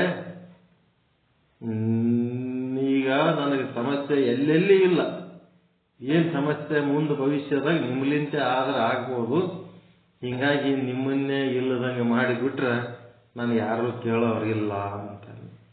ಹಾಂಗ ಅಂತೇಳಿ ಮತ್ತೆ ಗುರುಗಳೇನು ಮಾಡಿದ್ರು, ಹಳ್ಳಿ ಮತ್ತೆ ತೀರ್ಥ ಸಿಂಪಡಿಸಿದ್ರು, ಮತ್ತೆ ಹಳ್ಳಿ ಇಲಿ ಮಾಡಿಬಿಟ್ರು. ಇದರ ತಾತ್ಪರ್ಯ ಏನದಂದ್ರೆ, ಗುರುಗಳು ಒಂದು ಸ್ಟೇಜ್ ಒಳಗೆ ಒಂದು ರೀತಿ ಜೀವಿಗಳನ್ನ ಎಷ್ಟು ಬೇಕಾದಷ್ಟು ಶಕ್ತಿ ಕೊಟ್ಟು ಬೆಳೆಸ್ತಾರ. ಆದ್ರೂ ಕಬ್ಬಿಣದ ಕೋಡಗವನ್ನ ಪುರುಷ ಮುಟ್ಟಿದ್ರ ಚಿನ್ನದ ಕೋಡಗ ಆಯ್ತೆ ಹೊರತು ಮಾರುತಿ ಆಗ್ಲಿಲ್ಲ, ಕೋಡಗ ಗುಣ ಬಿಡ್ಲಿಲ್ಲ, ಮತ್ತ ತನ್ನ ಗುಣ ಹಂಗೇ ಉಳಿತು. ಹೀಗಾಗಿ ಅಲ್ಲಿ ಏನ್ ಸಮಸ್ಯೆ ಆಯ್ತಪ್ಪ ಅಂತಂದ್ರೆ, ಚಿನ್ನದ ಕೋಡಗದ ಗುಣ ಸಿದ್ಧಾಂತ ಶಿಖಾಮಣಿ ಗೊತ್ತಿಲ್ಲದ ಕಬ್ಬಿಣದ ಕೋಡಗ, ಮತ್ತೆ ಸಿದ್ಧಾಂತ ಶಿಖಾಮಣಿ ಬಲ್ಲಂತ ಚಿನ್ನದ ಕೋಡಗ. ಕೋಡಗ ಗುಣ ಹಂಗೆ, ಸಿದ್ಧಾಂತ ಶಿಖಾಮಣಿ ಗೊತ್ತಿದ್ದಿದ್ದಿಲ್ಲ, ಅಂಥದ್ದೊಂದು ಸ್ಥಿತಿ ಇತ್ತು. ಈ ಸಿದ್ಧಾಂತ ಶಿಖಾಮಣಿ ತಿಳ್ಕೊಂಡದು ಮತ್ತೆ ಅದೇ ಕೋಡಗ ಗುಣಗಳು ಇದ್ದು ಅಂತಂದ್ರೆ ಏನಾಗ್ತದ? ಅದಕ್ಕೆ ಪರುಷ ಮುಟ್ಟಿದ ಕಬ್ಬಿಣ ಚಿನ್ನವಾಗುತ್ತದೆ ಅಲ್ಲದೆ ಪರುಷವಾಗುವುದಿಲ್ಲ. ಒಂದು ರೀತಿ ಜೀವಿಗಳನ್ನು ಆ ರೀತಿ ಮೇಂಟೈನ್ ಮಾಡ್ತಾರ ಅವರು. ಒಂದು ರೀತಿ ಜೀವಿಗಳನ್ನು ಅವ್ರಿಗೆ ಯಾರಿಗಂತಾರ, ಅವರಿಗೆ ಭಕ್ತರು ಅಂತಾರ. ಭಕ್ತರಿಗೆ ಭಕ್ತ ಎಂದು ಭಗವಂತ ಆಗಂಗಿಲ್ಲ. ಭಕ್ತನಾಗೇ ಇರ್ತಾನ, ಭಗವಂತನೇ ಆಗಿರ್ತಾನ. ಇನ್ನೊಂದು ರೀತಿ ಯಾರಿಗಪ್ಪ, ಉಪಾಸಕರಂತ ಬರ್ತಾರೆ. ಇವ್ರಿಗೆ ಹೆಂಗ್ ನೋಡ್ಕೊತಾನಂದ್ರ, ಜ್ಯೋತಿ ಮುಟ್ಟಿದ ಜ್ಯೋತಿ ಅಂತೆ. ಒಬ್ರಿಗೊಬ್ರು ತಪಸ್ವಿಗಳು, ಶಾಪಾನುಗ್ರಹ ಸಮರ್ಥರು, ಸಿದ್ಧ ಪುರುಷರು. ಅವರೊಂದು 3-4 ಮಂದಿ ಇದ್ರಲ್ಲ ಸಿದ್ಧ ಪುರುಷರು. ಯಾರ್ಯಾರು? ನವಲಗುಂದ ನಾಗಲಿಂಗಪ್ಪ, ಮತ್ತೆ ಶಿಶುನಾಳ ಶರೀಫ, ಕಡ್ಕೋಳ ಮಡಿವಾಳಪ್ಪ, ಸಿದ್ಧಾರೂಢ. ಇವರೆಲ್ಲರೂ ಸಿದ್ಧ ಪುರುಷರು. ಹೆಜ್ಜೆಗೆ ಪವಾಡಗಳು ಅವರೆಲ್ಲ. ಹೆಜ್ಜೆಗೆ ಏನ್ ಬೇಕಾದೇ ಮಾಡ್ತಾರೆ, ಏನ್ ಬೇಕಾದೇ ಮಾಡ್ತಾರೆ. ಇವೆಲ್ಲ ಸಿದ್ಧ ಪುರುಷರು. ಅಂದ್ರೇನು? ಗುರು ಹೆಂಗ್ ಮಾಡ್ತಾನಪ್ಪ ಅಂತಂದ್ರ, ಒಂದು ಜ್ಯೋತಿ ಇನ್ನೊಂದು ಜ್ಯೋತಿಗೆ ಮುಟ್ಟಿದಾಗ ಜ್ಯೋತಿನೇ ಆಗ್ತದೆ, ತನ್ನಂತೆ ಮಾಡ್ಕೊತಾನ.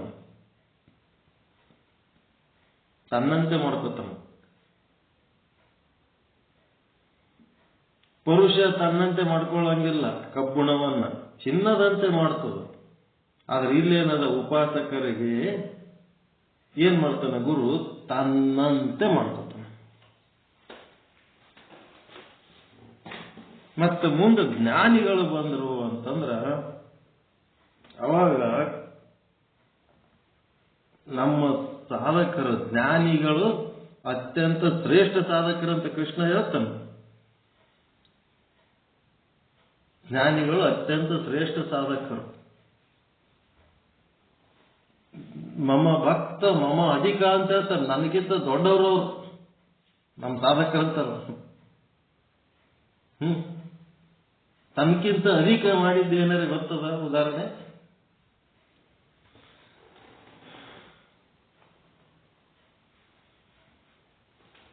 ವೇದ ಧರ್ಮ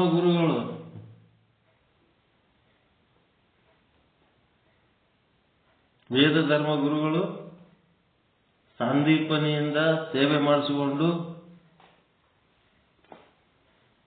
ಅವನು ಪರೀಕ್ಷೆ ಮಾಡಿ ಗುರು ಬ್ರಹ್ಮ ಗುರು ವಿಷ್ಣು ಗುರುದೇವ ಮಹೇಶ್ವರ ಗುರು ಸಾಕ್ಷಾತ್ ಪರಬ್ರಹ್ಮ ತಸ್ಮೈ ಶ್ರೀ ಗುರುವೇ ನಮಃ ಅನ್ನಂತ ಸಾಧನೆ ಮಾಡಿಸಿ. ಗೊತ್ತದಲ್ಲ ಕತೆ? ನೀವು ಗೊತ್ತಿಲ್ಲ?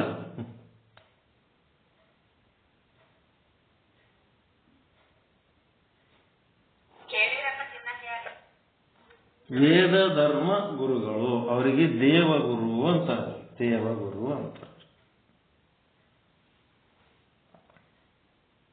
ಅವ್ರೇನು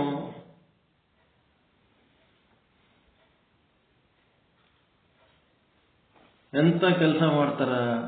ಎಲ್ಲ ಶಿಷ್ಯರಿಗೆ ಜ್ಞಾನ ಕೊಟ್ಟು ಎಲ್ಲ ಕಂಪ್ಲೀಟ್ ಆದ್ಮೇಲೆ ಗುರುಗಳಿಗೆ ಕಾಣಿಕೆ ಕೊಟ್ಟು ಎಲ್ಲರೂ ಆಶ್ರಮದಿಂದ ಹೊರಗೆ ಹೋಗ್ಬೇಕನ್ನೋ ಸಮಯದಲ್ಲಿ ಗುರುಗಳೇನಂತಾರ, ಆಯ್ತು ನಂದು ಕೆಲಸ ಮುಗೀತು, ನನ್ನ ಆರೋಗ್ಯನೂ ಇನ್ನು ಹಾಳಾಗ್ತದ, ಜಗತ್ತಿನ ಎಷ್ಟು ರೀತಿ ಕೆಟ್ಟ ಜಡ್ಡುಗಳು ಎಲ್ಲ ಜಡ್ಡುಗಳು ನನ್ನ ಮೈ ಒಳಗೆ ಸೇರ್ಲಕತ್ತವ, ಈಗ ನನ್ನ ಪ್ರಾರಬ್ಧ ಕರ್ಮ ಅನುಭವಿಸುವ ಕಾಲ ಸನ್ನಿಹಿತ ಆಗ್ಯದ, ಎಲ್ಲ ರೋಗಗಳು ಕುಷ್ಠರೋಗ ಪಾಂಡು ರೋಗ ಕಾಮಾಲೆ ಏನೇನವ ಎಲ್ಲ ನನ್ನ ರೋಗಗಳು ಬಂದು ಮೈ ಎಲ್ಲ ಹುಣ್ಣಾಗಿ ಕೀವಾಗಿ ಸೋರ್ತದ. ಅದಕ್ಕೆ ಯಾರೇ ಒಬ್ಬರು ಉಳಿರಿ, ಉಳಿದವರೆಲ್ಲ ಹೋರಿ ಅಂತಂದ್ರೆ ಒಬ್ಬರು ಉಳಿಯಂಗಿಲ್ಲ, ಎಲ್ಲ ಹೋಗಿ ಬಿಡ್ತಾರೆ. ಇಂಥ ಒಂದು ರೋಗದ ಗುರುವಿನ ಯಾರು ಸೇವೆ ಮಾಡ್ತಾರೆ? ನಡೆಯಕ್ಕೆ ಅಂತ. ಆದ್ರೆ ಸಂದೀಪ ಅನ್ನೋ ಒಬ್ಬವ ಹಂಗೇ ಉಳಿದು ಬಿಡ್ತಾನ.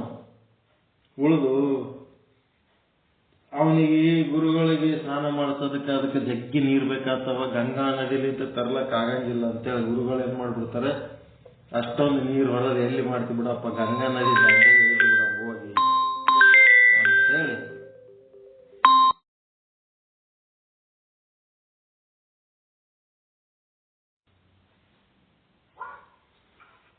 ಗಂಗಾ ನದಿ ದಂಡಿಗೆ ಹೋಗಿ ಉಳಿತಾರ. ಹಗಲು ರಾತ್ರಿ ಅಲ್ಲೇ ಸ್ನಾನ ಪೂಜಾ ಊಟ ಎಲ್ಲ ಅಲ್ಲೇ ಮಾಡ್ಕೊತಿರ್ತಾರೆ ನದಿ ದಂಡಿಗೆ.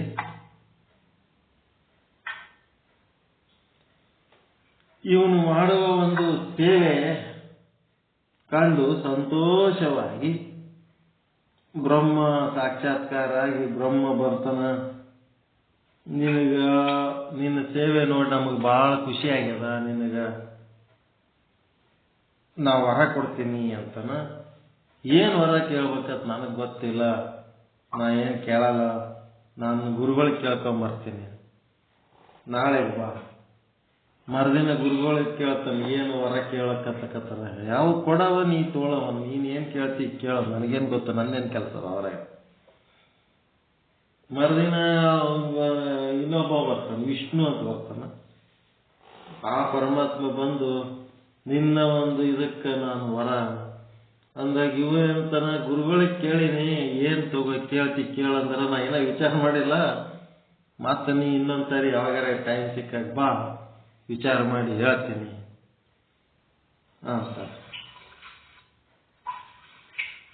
ಏನ್ ಸೌಂಡ್ ಅದು?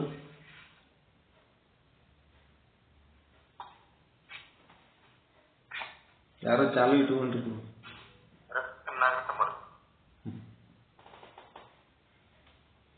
ವಿಚಾರ ಮಾಡಿ ಹೇಳ್ತೀನಿ ಅಂತ. ಆಯ್ತು ಅಂತ ಹೇಳಿ ವಿಚಾರ ಮಾಡಿ ಮುಂದೆ ವಿಚಾರ ಮಾಡಿನಿ. ಇನ್ನೊಬ್ಬ ಬರ್ತಾನ ರುದ್ರ ಅಂತೇಳಿ ಬಂದಾಗ ವಿಚಾರ ಮಾಡಿನಿ, ನಮ್ಮ ಗುರುಗಳ ಕಡೆಯಿಂದ ಅದು ಇಂಥದೊಂದು ವರ ಕೇಳ್ಬೇಕಂತ ಹೇಳಿ ನಾನು ಗುರುಗಳ ಅನುಮತಿ ತಗೊಂಡು ಕೇಳ್ತೀನಿ. ಆಯ್ತು ಅಂತೇಳಿ ಬರ್ತೀನಿ, ಮತ್ತ ನಾಳೆ ಅನುಮತಿ ತಗೊಂಬಾ ಅಂತ ಗುರುಗಳ ಹತ್ರ ಹೋಗಿ, ಗುರುಗಳೇ ಒಂದು ವರ ಕೇಳ್ಬೇಕತ್ ಮಾಡೀನಿ, ಅವ್ರ ದೇವಲೋಕದವ್ರ ಮೇಲೆ ಬರ್ಲಕತ್ತಾರ ತ್ರಿಪೂರ್ತಿಗಳು, ಏನ್ ಮಾಡ್ಬೇಕಂತ, ಏನ್ ಕೇಳ್ಬೇಕತ್ ಮಾಡಿದಿ ಅಂತಂದ್ರ, ನಮ್ಮ ಗುರುಗಳಿಗೆ ಆದಷ್ಟು ಬೇಗ ಆರಾಮಾಗ್ಲಿ ಅಂತ ಕೇಳ್ಬೇಕತ್ ಮಾಡೇನ್ರಿ. ಆ ಗುರುಗಳಿದ್ರೆ ಬಡಗಿ ತಗೊಂಡು ಹೊಡಿಲಕತ್ ಬಿಡ್ತಾರ ಅವನಿಗೆ. ಸಂದೀಪ್, ಏಲೇ ಮಗನೇ, ನಿನಗೆ ಸೇವೆ ಮಾಡ್ಲಿಕ್ಕೆ ಬೇಸರ ಆಗಿತ್ತಂದ್ರೆ ಹೋಗ ಕಡಿ, ನನ್ನ ಹಣೆ ಬರ ಇದ್ದಂಗೆ ಆಗ್ತದ. ನನ್ನ ಪೂರ್ವ ಜನ್ಮದ ಪ್ರಾರಬ್ಧ ಕರ್ಮವನ್ನ ಸಂತೋಷವಾಗಿ ಅನುಭವಿಸಿ ಇದನ್ನ ಇದೇ ಜನ್ಮದಾಗ ಖಾಲಿ ಮಾಡ್ಕೋಬೇಕಂತೀನಿ. ಅಂತದ್ರಾಗ ನೀ ಜಲ್ದಿ ಆರಾಮಾದ್ಮೇಲೆ ನಮ್ದೇನಾಗ್ತದ, ಮತ್ತೊಂದ್ಸಾರಿ ಹುಟ್ಟಿ ಬರ್ಬೇಕಾಗ್ತದ ನಾವು ಇನ್ನು ಉಳಿದದ್ದು ಅನುಭವಿಸೋದಕ್ಕ. ಅದಕ್ಕೆ ಇಂಥದ್ದು ನೀವು ಕೇಳಬೇಡ. ಆಯ್ತು ಬಿಡ್ರಿ, ಅದು ಕೇಳಂಗಿಲ್ಲ ಅಂತೇಳಿ ಅವನು ವರ ಕೇಳೋ ಪ್ರೋಗ್ರಾಮೇ ಕ್ಯಾನ್ಸಲ್ ಮಾಡ್ಕೊಂಡು ಸುಮ್ ಕುಂದಿರ್ತಾನ. ಅವಾಗ ಮಾತ್ರ ರುದ್ರ ಬರ್ತಾನ. ಬಂದು ಏನಪ್ಪ, ಗುರು ಬ್ರಹ್ಮ, ಗುರು ವಿಷ್ಣು, ಗುರುದೇವೋ ಮಹೇಶ್ವರ ಅಂತೇಳಿ ಮೂವರು ಚಕ್ರ ಹೊಡಿತಿರ್ತಾರ ಸಂದೀಪನ ಬಲ್ಲಿ. ಹೊಡೆಯಾಗ ಏನಾಗ್ತದ, ರುದ್ರ ಬಂದು, ನಾನಂತೂ ಅವ್ರೇನು ವಾಪಸ್ ಹೋಗ್ಯಾರ ಬ್ರಹ್ಮ ವಿಷ್ಣು, ನಾನು ಮಾತ್ರ ವರ ಕೊಡ್ಲಾರ್ದೆ ಹೋಗಂಗಿಲ್ಲ. ಏನ್ ವಿಚಾರ ಮಾಡಿದಿ ಹೇಳು. ನಮ್ಗೆ ಯಾಕೆ ಗಂಟು ಬಿದ್ದಿರೋ ಮಾರಾಯ, ನಮ್ಮ ಗುರುಗಳ ಸೇವೆ ನಾವು ಸುಮ್ಮ ಮಾಡ್ಕೋತಿರ್ತೀವಿ, ನೀವ್ಯಾಕೆ ನಮಗೆ ಕಾಡ್ಲಕತ್ತೀರಿ, ದಯವಿಟ್ಟು ನಿಮ್ಮ ಪಾಡಿಗೆ ನೀವು ಹೋರ ಕಡಿ ಅಂತೇಳಿ. ಇಲ್ಲ, ನಾವು ವರ ಕೊಟ್ಟೆ ಹೋಗೋರು, ಯಾರು ಈ ಜಗತ್ತಿನಾಗ ಒಳ್ಳೆ ಕೆಲಸ ಮಾಡ್ತಾರ ಅವ್ರಿಗೆ ನಾವು ಫಲ ಕೊಡೋದೇ ನಮ್ಮ ಕರ್ತವ್ಯ ಅದ, ನಾವು ಕೊಡ್ಬೇಕಾಗ್ತದ. ಅವಾಗ ಏನಿಲ್ಲ, ನಮ್ಮ ಗುರುಗಳಿಗೆ ಎಷ್ಟೇ ವರ್ಷ ಈ ರೋಗ ತ್ರಾಸು ಇದ್ರೂ ಸಹಿತ ನನಗದು ಮಾಡೋದಕ್ಕೆ ಬ್ಯಾಸರ ಬರಬಾರ್ದು, ಹೇಸಿಕೆ ಬರಬಾರ್ದು, ಅಸಹ್ಯ ಅನ್ನಿಸ್ಬಾರ್ದು. ನನ್ನ ಮನಸ್ಸಿಗೆ ಉತ್ಸಾಹ ಉಂಟಾಗಬೇಕು, ಮತ್ತೆ ನನಗೆ ಮೈಯೊಳಗೆ ಶಕ್ತಿ ಬರ್ಬೇಕು, ಅವರಿಗೆ ಕೆಲಸ ಮಾಡುವುದಕ್ಕೆ ಮನಸ್ಸಿನೊಳಗೆ ಉತ್ಸಾಹ ಉಂಟಾಗಬೇಕು. ಈ ರೀತಿ ನನಗೆ ವರ ಕೊಡು ಅಂತೇಳಿ ಓದಕ್ಕೆ ಬಿಟ್ಬಿಡ್ತಾನ ಶಂಕರನ ಮುಂದೆ. ಓದಕ್ಕೆ ಬಿದ್ರಲ್ಲಿ ಏನಾಯ್ತು, ಮೂವರು ಎದ್ದು ನೋಡ್ತಾನ, ಬೇರೆ ಯಾರು ಇರಂಗಿಲ್ಲ. ಆ ಮೂರೂ ಮಂದಿ ತ್ರಿಮೂರ್ತಿಗಳು ಮತ್ತ ಆ ವೇದ ಧರ್ಮ ಗುರು 4 ಮಂದಿ ಇರ್ತಾರೋ ಅವನೇ 3-4 ರೀತಿ ಅವತಾರ ಮಾಡಿ ಬ್ರಹ್ಮನ ಅವತಾರ, ವಿಷ್ಣುವಿನ ಅವತಾರ, ರುದ್ರನ ಅವತಾರ, ಪರಬ್ರಹ್ಮನ ಅವತಾರ ಏನೆಲ್ಲ ಮಾಡಿ ಅವನ ಮುಂದೆ ನಿಂತು ಬಿಟ್ಟಿರ್ತಾನೆ. ತ್ರಿಮೂರ್ತಿಗಳ ಸಮೇತವಾಗಿ ಪರಬ್ರಹ್ಮ ನಿಂತಾಗ ಅವಾಗ ವೇದ ಧರ್ಮ ಸಂದೀಪ ಏನಂತಾನ, ಗುರು ಬ್ರಹ್ಮ, ಗುರು ವಿಷ್ಣು, ಗುರುದೇವೋ ಮಹೇಶ್ವರ, ಗುರು ಸಾಕ್ಷಾತ್ ಪರಬ್ರಹ್ಮ ತಸ್ಮೈ ಶ್ರೀ ಗುರುವೇ ನಮಃ ಅಂತೇಳಿ ನಮಸ್ಕಾರ ಮಾಡಿದ್ಮೇಲೆ ಈ ವೇದ ಧರ್ಮ ಗುರು ಏನಂತಾನ, ನಿನ್ನ ಒಂದು ಭಕ್ತಿ ಸೇವೆ ಜಗತ್ತಿಗೆ ಗೊತ್ತಾಗ್ಲಿ, ಶಾಶ್ವತವಾದ ಕೀರ್ತಿ ಉಳಿಲಿ ಅಂತ ನಿನಗೆ ಪರೀಕ್ಷೆ ಮಾಡಿವಪ್ಪ. ನಿನ್ನ ಪರೀಕ್ಷೆ ಮಾಡೋದ್ರೊಳಗ ನಿನ್ನಿಂದ ಬಹಳಷ್ಟು ಏನಾಗ್ಯದ, ನಿನ್ನ ಕಡೆಯಿಂದ ಸೇವೆ ಮಾಡಿಸ್ಕೊಂಡು ನಿನ್ನ ಋಣದಾಗ ಬಿದ್ದುಬಿಟ್ಟಿವಿ ನಾವು. ಅದಕ್ಕೆ ನಿನ್ನ ಋಣ ನಾನು ಮುಂದಿನ ಜನ್ಮದಾಗ ತೀರಿಸ್ತೀನಿ ಅಂತ ವೇದ ಧರ್ಮ ಹೇಳ್ತಾನೆ. ಹೇಳಿ ಮುಂದಿನ ಜನ್ಮದಾಗ ಏನಾಗಿ ಬರ್ತಾನ, ಸಾಂದೀಪನಿ ಗುರು ಆಗಿ ಬರ್ತಾನ, ಕೃಷ್ಣ ವೇದ ಧರ್ಮ ಆಗಿ ಬರ್ತಾನ. ಅಂದ್ರ ಒಬ್ಬರಿಗೊಬ್ರು ದೇವಗುರು ಸಾಂದೀಪನಿ. ಯಾವ ಮಟ್ಟಿಗೆ ಗುರುತ್ವ ಅನ್ನೋದು ಯಾವ ರೀತಿ ಒಬ್ಬ ವ್ಯಕ್ತಿಯನ್ನ ದೈವತ್ವಕ್ಕೆ ಏರಿಸ್ತದ ನೋಡಿದ್ರೆ,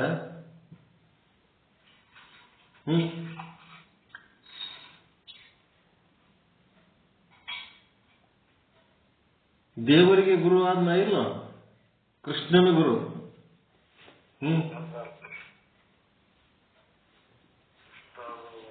ಮತ್ತೆ ಎಂಥ ಒಂದು ಶಕ್ತಿ ಅದು. ದೇವರಾಗದಲ್ಲ, ದೇವರಿಗೆ ಸಹಿತ ಗುರು ಆಗಂತ ಒಂದು ಸಾಮರ್ಥ್ಯ, ದೇವರಿಗೆ ಗುರು ಆಗಂತ ಸಾಮರ್ಥ್ಯ. ಕೃಷ್ಣನ ಗುರು ಆಗದಂದ್ರೆ ಸಾಮಾನ್ಯ ಅನಿಸಿ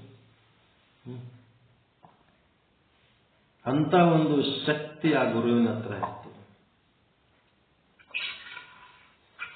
ಅದಕ್ಕೆ ಗುರುವಿನ ಒಂದು ಕರುಣೆ ಬಹಳ ಮುಖ್ಯ ಈ ಮೋಕ್ಷ ಸಾಧನೆಗೆ ಅನ್ನುವಂಥ ಒಂದು ವಿಚಾರ. ಮುಂದೆ ಲಿಂಗ ಅಂತ ಹೇಳ್ತಾರೆ. ಗುರುವಿನ ಬಗ್ಗೆ ಎಷ್ಟು ಹೇಳಿದರೂ ಕಡಿಮೆ, ಗುರುವಿನ ಬಗ್ಗೆ ಎಷ್ಟು ಹೇಳಿದ್ರು ಕಡಿಮೆ. ಅದಕ್ಕೆ ನ ಗುರುರೋಧರಧಿಕಂ ನ ಗುರೋರಧಿಕಂ ಎಂಬ ಶ್ರುತಿ ವಾಕ್ಯದಂತೆ ಗುರುವಿಗಿಂತ ಅಧಿಕವಾದದ್ದು ಯಾವುದೂ ಇಲ್ಲ. ಮಾನವರ ಉದ್ಧಾರಕ್ಕಾಗಿಯೇ ಹರನೇ ಗುರುವಾಗಿರುವನು. ಸದ್ಗುರುವೇ ಶಿಷ್ಯನ ಭವವನ್ನು ನೀಗಿ ಅಜ್ಞಾನವನ್ನು ತೊಲಗಿಸಿ ಜ್ಞಾನ ಜ್ಯೋತಿಯನ್ನು ಬೆಳಗಿಸಿ ಮಾನವ ಜನ್ಮವನ್ನು ಕಳೆದು ನಿತ್ಯತ್ವವನ್ನು ಕರುಣಿಸುವ ಸಾಕಾರ ದೈವ. ಗುರುಕರುಣೆ ಇಲ್ಲದೆ ಶಿವಾತ್ಮವಿದ್ಯೆ ಫಲಿಸದು, ಭಕ್ತಿ ಅಂಕುರಿಸದು. ಗುರುಕರುಣೆಯೇ ಮೋಕ್ಷ ಸಾಧನೆಗೆ ಅಂದಣ ಎಂದು ಉಪದೇಶಿಸಿದರು. ಆಧಾರ ಗುರುಕರುಣೆನೇ ಮೋಕ್ಷ ಸಾಧನೆಗೆ ಪರಮ ಆಧಾರ. ಅದರ ಆಧಾರದ ಮೇಲೆ ಇದು ಡೆವಲಪ್ ಆಗ್ತದ ಅಂತ. ನಾಗರತ್ನಮ್ಮವ್ರೆ ಏನ್ ಚಾಲು ಇಟ್ಟಿರಿ, ಮ್ಯೂಟ್ ಮಾಡಿಲ್ಲ? ಕುಯ್ ಕುಯ್ ಕುಸು ಕುಸು ಏನೋ ಮಾಡ್ಲಕತ್ತದ ಸೌಂಡ್. ಲಿಂಗ ಅಂತ, ಲಿಂಗ ನಾಸ್ತಿ ಪರಂ ತತ್ವಂ ಯದಸ್ಮಾಜ್ಜಾಯತೆ ಜಗತ್ ಯದೇ ತದ್ರೂಪತಾಂ ದತ್ತೆ ಯತದ್ರ ಲಯಮಶ್ನುತೆ. ಸಿದ್ಧಾಂತ ಶಿಖಾಮಣಿ ಒಳಗಿಂದಿದ್ದು ಶ್ಲೋಕ. ಮತ್ತೆ ಶಿ ಆಗಮ ಅಂತ, ಶಿ ಆಗಮ ಅಂದ್ರೆ ಅದು ಯಾವ ಆಗಮ ನೋಡಬೇಕು. ಲೀಯತೆ ಗಮ್ಯತೆ ಯತ್ರ ಜಗದೇ ತತ್ ಚರಾಚರಂ ತದೇವ ಪರಂ ಲಿಂಗಮಿತ್ಯಾಹುಸ್ತತ್ವಂ ದರ್ಶಿನಃ ಅಂತ ಏನಿದು ಆಗಮ. ನೆಕ್ಸ್ಟ್ ಕ್ರಿಯಾಸಾರದೊಳಗ ಮಹಾಲಿಂಗ ಸ್ವರೂಪೋ ಎಂ ಶಂಕರ ಶ್ರೀ ಸದಾಶಿವ ಅಂತ.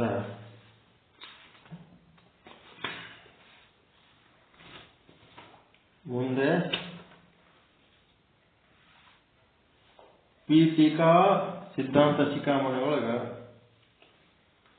ಪೀಠಿಕಾ ಪರಮ ಶಕ್ತಿರ್ಲಿಂಗಂ ಸಾಕ್ಷಾತ್ ಪರಃ ಶಿವ ಶಿವಶಕ್ತಿ ಸಮಾಯೋಗಂ ವಿಶ್ವಲಿಂಗಂ ತದುಚ್ಯತೆ.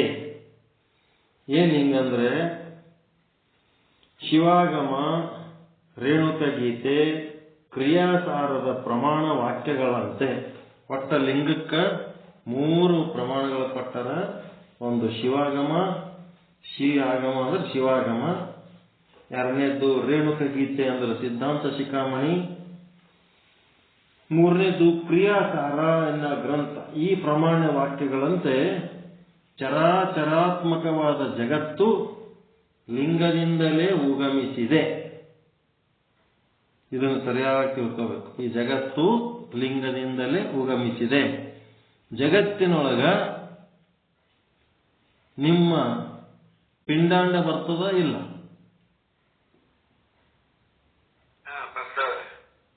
ಬ್ರಹ್ಮಾಂಡ ಪಿಂಡಾಂಡ ಒಂದೇ ಅಲ್ಲ.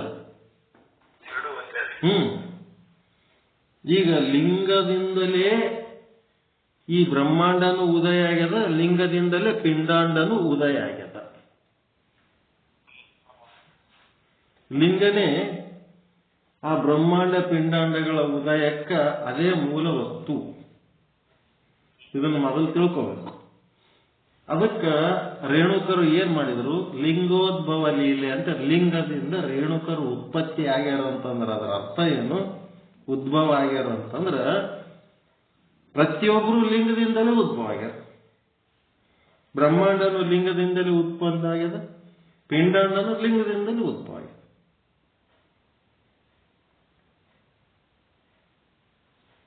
ಎಲ್ಲರೂ ಲಿಂಗದಿಂದಲೇ ಉದ್ಭವ ಆಗಿದ್ದ ಅರ್ಥ ಅದು.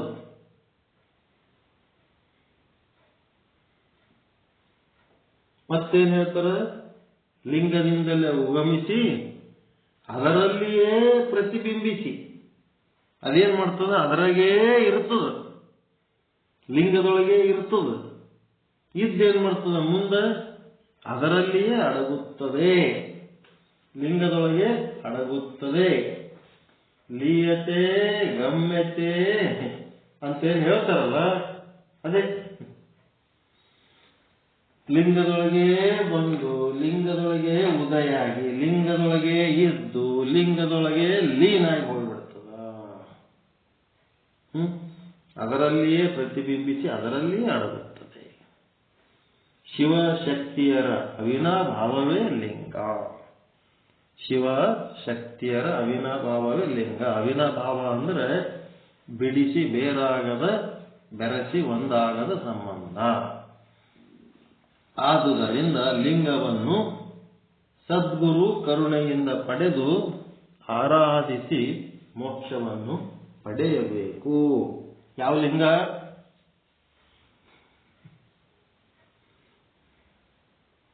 ಯಾವ ಲಿಂಗ ರೀ? ಅರಿವು ಎಂಬ ಲಿಂಗ. ಗುರುವಿನಿಂದ ಕೊಡೋದು ಯಾವುದು? ಅರಿವು ಎಂಬ ಲಿಂಗ. ಕೊಳ್ಳ ಕಟ್ಟುಕೊಳ್ಳೋ ಲಿಂಗ ಆ ಅರಿವಿನ ಕುರು ಅದು.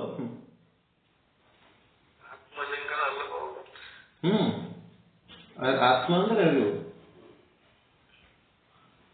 ಅರಿವಿನ ಲಿಂಗ.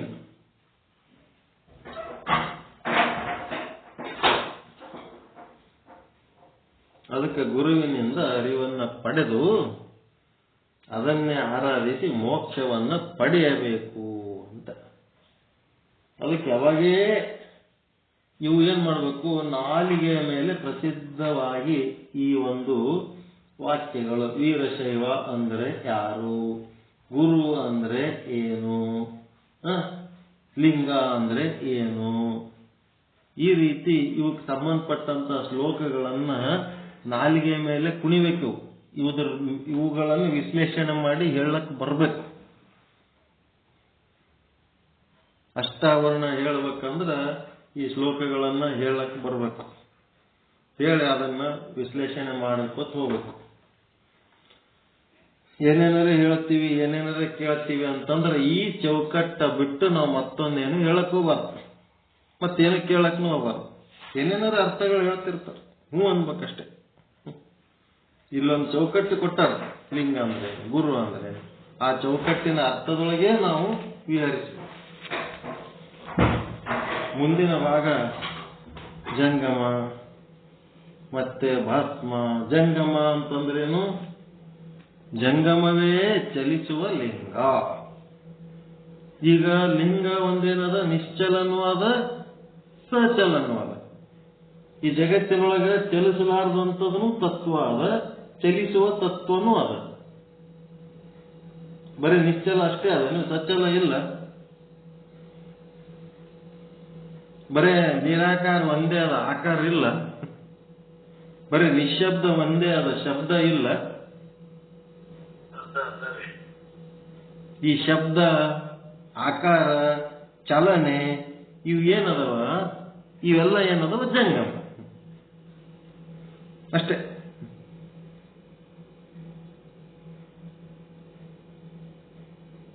ಇವೆಲ್ಲ ಏನದವ? ಜಂಗಮ. ಜಂಗಮವೇ ಚಲಿಸುವ ಲಿಂಗ. ಲಿಂಗದ ಮುಖವೇ ಜಂಗಮ. ಜಂಗಮನು ಸುಜ್ಞಾನ ಭಾಸ್ಕರನು. ಅದು ಒಬ್ಬ ವ್ಯಕ್ತಿ ತತ್ವಜ್ಞಾನಿ ಇರ್ತಾನಲ್ಲ, ಅವನ ಬಗ್ಗೆನೂ ಹೇಳ್ತಾರೆ. ವ್ಯಕ್ತಿ ಜಂಗಮ. ಅವನು ಸುಜ್ಞಾನ ಭಾಸ್ಕರ. ಜಂಗಮ ಅಂದ್ರೆ ಏನು ಅಂತಂದ್ರೆ ತತ್ವಜ್ಞಾನಿ. ಸುಜ್ಞಾನ ಭಾಸ್ಕರ, ಸೂರ್ಯ ಇದ್ದಂಗ ಜಗತ್ತು ಬೆಳಗ್ತಾನ ಅವನು. ಎದರಿಂದ? ಜ್ಞಾನದಿಂದ. ಸೂರ್ಯ ಬೆಳಕಲಿಂತ ಹೆಂಗ್ ಜಗತ್ತು ಬೆಳಗ್ತಾನ, ಇವ ಜಂಗಮ ಏನ್ ಮಾಡ್ತಾನ? ತತ್ವಜ್ಞಾನದಿಂದ ಜಗತ್ತನ್ನ ಬೆಳಗ್ತಾನ. ಭಕ್ತನ ಧನ ರೂಪವೇ ಜಂಗಮ. ಭಕ್ತನ ಧನ ಯಾರಪ್ಪ? ಆ ಭಕ್ತಂದು ಧನ ಯಾವುದು ಅಂತಂದ್ರ ಜಂಗಮನೇ ಅವನ ಧನ ಅಂತ. ರೊಕ್ಕಕ್ಕೆ ಹೆಂಗ್ ಮಹತ್ವ ಕೊಡ್ತೀರಿ ಹಂಗ ರೊಕ್ಕ ಹೆಂಗ್ ನಿಮ್ಗೆ ಇಂಪಾರ್ಟೆಂಟ್ ಅದ ಹಂಗೆ ಗುರುನು ಅಷ್ಟೇ ಇಂಪಾರ್ಟೆಂಟ್ ಅದನಂತ. ಭಕ್ತನ ಧನ ರೂಪವೇ ಜಂಗಮ. ನೀವು ರೊಕ್ಕದ ಮೇಲೆ ಎಷ್ಟು ಪ್ರಾಣ ಇಟ್ಕೊಂಡಿರೇ ಇಲ್ಲ, ಅದ್ರಂಗ ಜಂಗಮನ ಮೇಲೂ ಅಷ್ಟು ಪ್ರಾಣ ಇಟ್ಕೊಂಡಿದ್ರಿ ಅಂತಂದ್ರ ಅವನು ಧನರೂಪ ಅಂತ ಹೇಳ್ತಾರೆ. ಧನರೂಪವೇ ಜಂಗಮ. ಗುರು ಲಿಂಗ ಜಂಗಮರಲ್ಲಿ ಭೇದ ಭಾವ ಸಲ್ಲದು. ಗುರು ಲಿಂಗ ಜಂಗಮ ಮೂರು ಒಂದೇ. ಈ ಮೂರೂ ಸಹ ಶಿವನ ಅಭಿನ್ನ ಸ್ವರೂಪವೇ ಹೌದು. ಗುರುನೂ ಶಿವನ ಸ್ವರೂಪ, ಲಿಂಗನೂ ಶಿವನ ಸ್ವರೂಪ, ಜಂಗಮನೂ ಶಿವನ ಸ್ವರೂಪ. ಅಭಿನ್ನ ಸ್ವರೂಪವೇ ಹೌದು ಎಂದು ಬೋಧಿಸುತ್ತಾ ಏನಾಯ್ತು? ಗುರು ಲಿಂಗ ಜಂಗಮ ಈ ಮೂರನ್ನ ಸರಿಯಾಗಿ ತಿಳ್ಕೊಂಡಿದ್ದು ಇದನ್ನ ಬರ್ಕೋರಿ ಒಂದ್ ಕಡೆ ಬರ್ಕೊಂಡು ಇದು ಹೇಳಕ್ ಬರ್ಬೇಕು. ಏನಪ್ಪ ಲಿಂಗ ಅಂದ್ರೆ ಶಿವಾಗಮ, ರೇಣುಕ ಗೀತೆ, ಕ್ರಿಯಾಸಾರದ ಪ್ರಮಾಣ ವಾಕ್ಯದಂತೆ ಚರಾಚರಾತ್ಮಕವಾದ ಜಗತ್ತು. ಚರ ಅಂದ್ರೆ ಚಲಿಸುವುದು, ಅಚರ ಅಂತಂದ್ರೆ ಚಲಿಸಲಾರದು. ಚರಾಚರಾತ್ಮಕವಾದ ಜಗತ್ತು ಲಿಂಗದಿಂದಲೇ ಉಗಮಿಸಿ, ಲಿಂಗದಲ್ಲಿಯೇ ಪ್ರತಿಬಿಂಬಿಸಿ, ಲಿಂಗದಲ್ಲಿಯೇ ಅಡಗುವುದು. ಶಿವ ಶಕ್ತಿಯರ ಅವಿನಾಭಾವವೇ ಲಿಂಗ. ಆದ್ದರಿಂದ ಲಿಂಗವನ್ನ ಸದ್ಗುರು ಕರುಣೆಯಿಂದ ಪಡೆದು ಆರಾಧಿಸಿ ಮೋಕ್ಷವನ್ನ ಪಡೆಯಬೇಕು. ಶಿವಶಕ್ತಿ ಅಂತ ಮ್ಯಾಲ ಹೆಡ್ಡಿಂಗ್ ಹಾಕೋಬೇಕು. ಒಂದ್ ಕಡೆ ಶಿವ ಅಂತ ಹಾಕೋಬೇಕು, ಒಂದ್ ಕಡೆ ಶಕ್ತಿ ಅಂತ ಹಾಕೋಬೇಕು. ಶಿವ ಇದ್ದಲ್ಲಿ ಏನ್ ಬರ್ಕೋಬೇಕ್ರಿ? ನಿರಾಕಾರ. ಶಕ್ತಿ ಇದ್ದಲ್ಲಿ ಎಲ್ಲ ಆಕಾರಗಳು, ಅವೆಲ್ಲ ಶಕ್ತಿ ಸ್ವರೂಪ. ನಿರಾಕಾರ ಇದ್ದದ್ದು ಶಿವ ಸ್ವರೂಪ. ಶಬ್ದಕ್ಕೆ ಸಂಬಂಧಪಟ್ಟಂತೆ ಶಿವ ಯಾವುದು?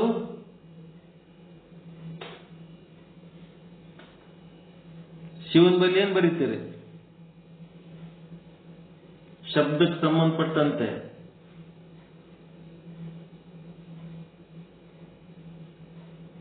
ಗಪ್ ಕೂತ್ರಿ ನಾವು.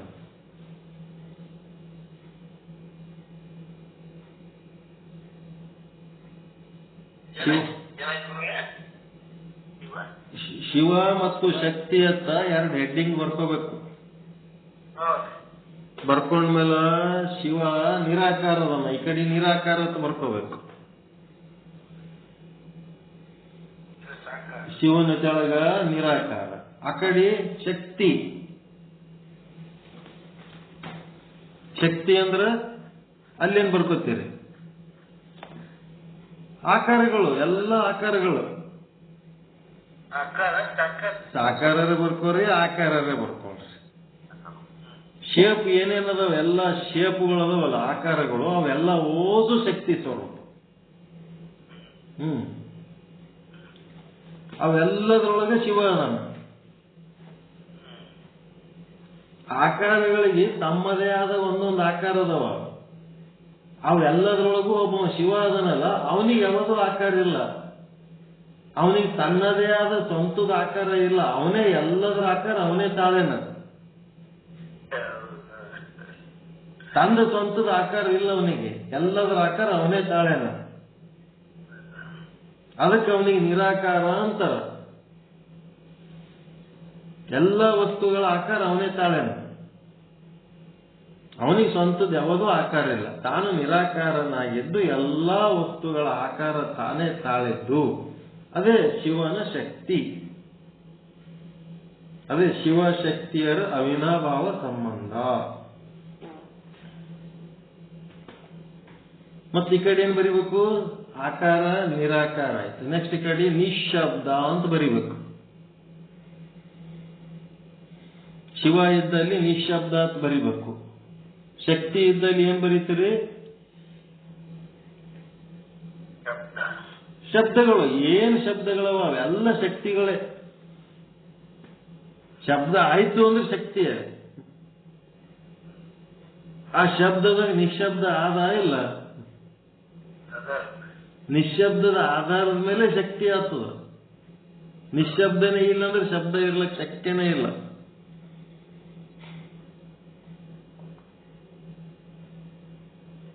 ತಿಳಿತ್ರ? ಅದಕ್ಕೆ ನಿಶಬ್ದ ಮತ್ತು ಶಬ್ದಗಳು.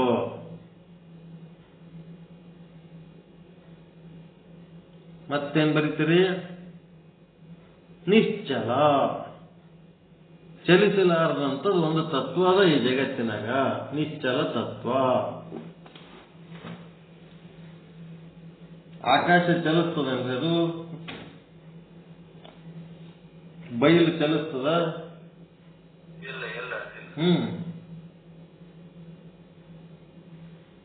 ಬಯಲಿನೊಳಗಿರೋ ಎಲ್ಲಾ ತತ್ವಗಳು ಚಲಿಸ್ತಾವ.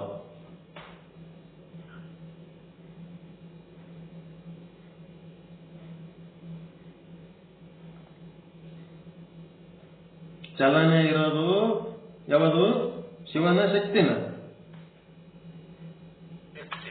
ಶಕ್ತಿ. ಚಲನೆ ಇರೋದು ಶಕ್ತಿ, ನಿಶ್ಚಲವಾಗಿರೋದು ಶಿವ.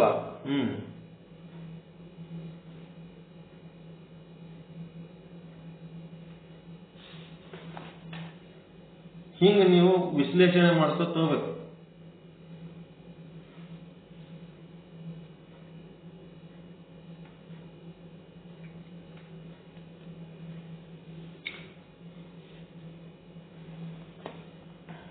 ಜಂಗಮ ಅಂತಂದ್ರೆ ಇದು ಲಿಂಗ ಅಂದ್ರೆ ಗೊತ್ತಾಯ್ತಲ್ಲ, ಶಿವ ಶಕ್ತಿ ಅಂದ್ರೆ ಏನಂತೇಳಿ. ಅವಿನಾಭಾವ ಲಿಂಗ, ಅವಿನಾಭಾವವೇ ಲಿಂಗ. ಎರಡು ಕೂಡಿದ್ದೇ ಲಿಂಗ. ನಿಶಬ್ದದ ಜೊತೆಗೆ ಇರುವ ಶಬ್ದ, ನಿರಾಕಾರದ ಜೊತೆಗೆ ಇರುವ ಆಕಾರ, ನಿಶ್ಚಲತೆಯ ಜೊತೆಗೆ ಇರುವ ಚಲನಶೀಲ.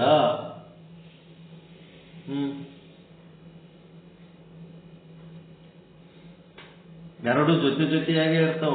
ಶಬ್ದದ ಜೊತೆಗೆ ಅರ್ಥ, ಸೂರ್ಯನ ಜೊತೆಗೆ ಸೂರ್ಯನ ರಶ್ಮಿ, ರವಿ ರಶ್ಮಿ, ಚಂದ್ರ ಚಂದ್ರಿಕೆ ಹೆಂಗಿರ್ತದ. ಇದು ಶಿವಶಕ್ತಿ ಜೊತೆಯಾಗಿರ್ತದ. ಶಕ್ತಿ ಏನಾಗ್ತಿರ್ತದ? ಶಿವನೊಳಗೆ ಇದ್ದು ಶಿವನೊಳಗೆ ಉತ್ಪನ್ನ ಆಗಿ ಶಿವನೊಳಗೆ ಲೀನ ಆಗ್ತಿರ್ತದ. ಶಿವ ಶಾಶ್ವತವಾಗಿರ್ತಾನ. ಶಕ್ತಿ ಚೇಂಜ್ ಆಗ್ತದೆ, ಉತ್ಪತ್ತಿ ಆಗ್ತದ, ಸ್ಥಿತಿ ಆಗ್ತದ, ಲಯ ಆಗ್ತದೆ. ನೆಕ್ಸ್ಟ್ ಜಂಗಮ ಅಂತಂದ್ರೆ ಚಲಿಸುವ ಲಿಂಗ, ಅರಿವು. ಅದೇ ಚಲಿಸಿ ಏನಾಗ್ತದೆ? ಜಂಗಮ ಆಗ್ತದೆ.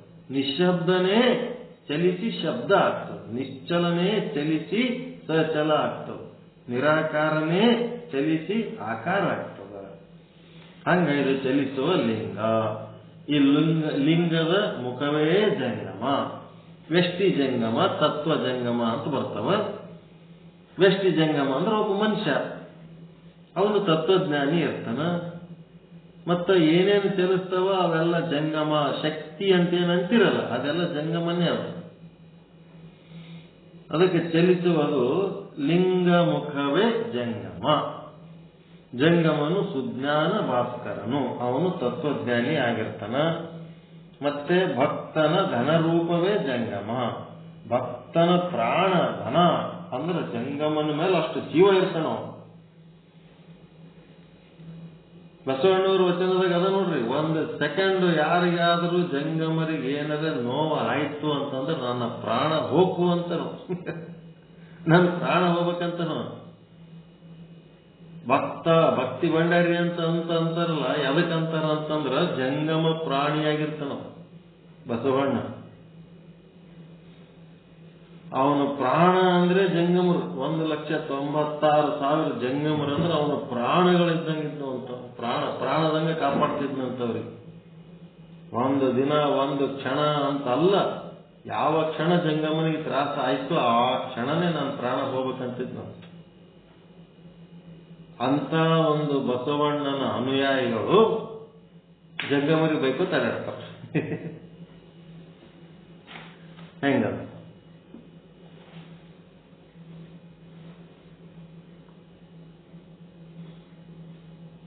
ಅವ್ರ ತತ್ವಕ್ಕ ಇವರಿಗೆ ಏನಾರ ಸಂಬಂಧ ಅದ ಮಾಡೋದು. ಅದಕ್ಕೆ ಭಕ್ತನ ಧನ ರೂಪವೇ ಜಂಗಮ. ಎಂತ ಮಾತದ ಗೊತ್ತರಿ ಇದು. ಭಕ್ತನಲ್ಲಿ ಧನ ಎದರ ಧನ ಅಂದ್ರೆ ಅವನ ಜಂಗಮನೇ ಅವನ ಧನ ಇದ್ದಂಗಂತ. ಗುರು ಲಿಂಗ ಜಂಗಮರಲ್ಲಿ ಭೇದ ಭಾವ ಅಲ್ಲ. ಇವು ಮೂರು ಹೆಂಗದವಪ್ಪ ಅಂದ್ರೆ ಬಿಲ್ವ ಪತ್ರಿ ದಳ ಇದ್ದಂಗ. ಒಂದು ದಳ ಬಿಲ್ವ ಪತ್ರಿ ಒಳಗೆ ಹೆಂಗ ಮೂರು ಎಳೆ ಇರ್ತಾವ ಹಂಗ ಗುರು ಲಿಂಗ ಜಂಗಮ.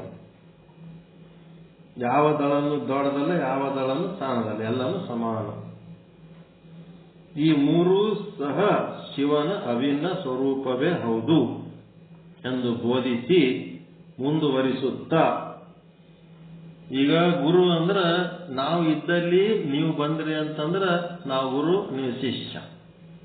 ಗುರುನೇ ತತ್ವಜ್ಞಾನಿನೇ ಚಲಿಸಿ ನಿಮ್ಮ ಮನೆಗೆ ಬಂದ್ರೆ ಅವನು ಜಂಗಮ ಆಗಿರ್ತಾನ, ಆ ಮನೆಯ ಯಜಮಾನ ಭಕ್ತನಾಗಿರ್ತಾನೆ. ಇದೇ ವ್ಯವಸ್ಥೆ ಇರೋದು. ಮತ್ತ ನೀವು ಇಲ್ಲಿ ಬಂದಾಗನು ಅದೇ ಲಿಂಗದ ವಿಚಾರ, ನಾವು ಅಲ್ಲಿಗೆ ಬಂದಾಗನು ಅದೇ ಲಿಂಗದ ವಿಚಾರ. ಅದಕ್ಕೆ ಗುರು ಲಿಂಗ ಜಂಗಮ. ಇದು ಫಿಕ್ಸ್ಡ್ ಪ್ರೋಗ್ರಾಮ್ ಇದೆ. ಇದರ ಅರ್ಥ ಇವೇನ ಮೂರು ಪೂಜ್ಯ ವಸ್ತುಗಳು. ಅಷ್ಟಾವರಣಗಳ ಪೈಕಿ ಇವು ಮೂರು ಪೂಜ್ಯ ವಸ್ತುಗಳು.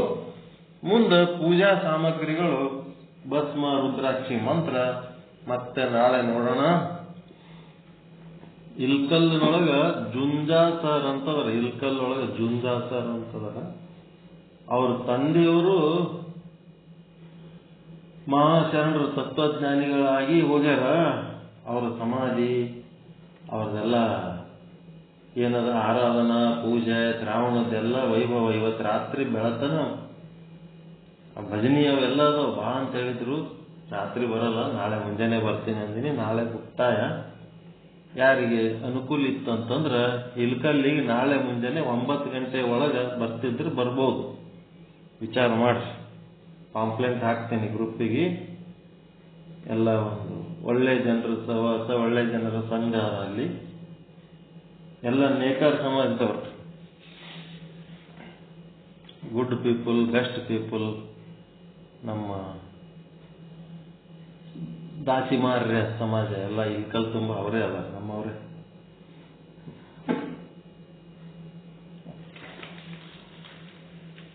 ಪರಮಾನಂದ ಪ್ರಾಪ್ತಿ ಭವ, ಸರ್ವ ದುಃಖ ನಿವೃತ್ತಿ ಭವ, ಇಷ್ಟಾರ್ಥ ಸಿದ್ಧಿರಸ್ತು, ಯಶಸ್ವಿ ಭವ, ಯಶಸ್ವಿ ಭವ. ಜೈ ಶುದ್ಧ ಬ್ರಹ್ಮ, ಜೈ ಜೈ ಶುದ್ಧ ಬ್ರಹ್ಮ. ಓಂ ಶಾಂತಿ ಶಾಂತಿ ಶಾಂತಿ. ಎಲ್ಲರಿಗೂ ಶರಣಾರ್ಥಿಗಳು. ನಾಳೆ ಜಲ್ದಿ ಬಂದೆವು ಅಂತಂದ್ರೆ ನಾಳೆ ಪಾಠ ಇರ್ತದ. ನಾವು ಬಂದಿಲ್ಲ ಅಂತಂದ್ರೆ ನೀವೇ ನಡೆಸ್ಕೊಂಡು ಹೋಗ್ಬೇಕು. ನಾಳೆ ಯಾರು ಇಲ್ಕಲ್ಲಿಗೆ ಬರ್ಲಿಕ್ಕೆ ಆಗ್ತದೇನ್ರಿ? ಮುಂಜಾನೆ 9-10 ಗಂಟೆ ಒಳಗ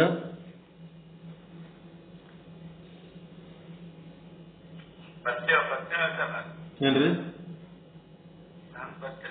ಬರ್ತೀರಿ? ಜುಂಜಾ ಸರ್ ನಂಬರ್ ಅದ ನಿಮ್ಮ ಹತ್ರ? ಅದ ರೀ. ಹಾ, ಬರ್ರಿ.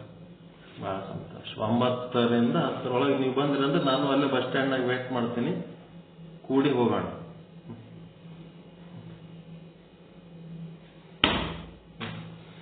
ಓಕೆ. ಮತ್ತೆ ಯಾರು ಇವತ್ತಿನ ಪಾಠದ ಬಗ್ಗೆ ಯಾರಿಗೆ ಏನಾರ ಹೇಳುವುದು ಕೇಳುವುದು ಸಂಶಯಗಳು?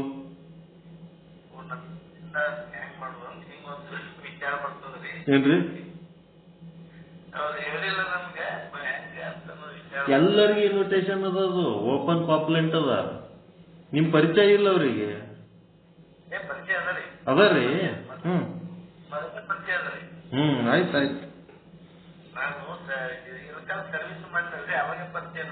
ಹೌದ್ರಿ. ಅಲ್ಲಿ ಒಂದು ಟೀಮ್ ಅದ ರೀ, ಗುಂಪದ. ಆ ಟೀಮ್ನವ್ರು ಮಾಡ್ತಿರ್ತಾರ.